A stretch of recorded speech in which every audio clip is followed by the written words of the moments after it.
आप गौर करें, इस आदमी के आपको 6-7 बटन नजर आ रहे हैं इसकी कमीज पे। 1 2 3 4 5 6 तो मुझे सामने नजर आ रहे हैं।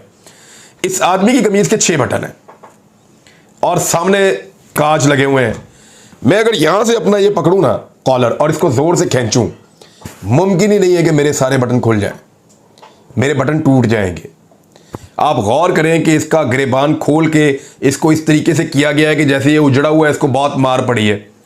इसके बालों को भी पकड़ के उजाड़ा गया हुआ है कि जैसे इसको बहुत मारा कुटा गया है और ये बहुत बुरी हालत के अंदर है। लेकिन अगर आप देखें इस आदमी की कमीज के बटन, तो तमाम बटन भी सलामत हैं और गिरेबान भी खोला हुआ है। जैसे कि उसको खुद खोल कर ये वीडियो बनाने का माहौल पैदा किया गया है और उसके बालों को भी उजाड़ा गया है।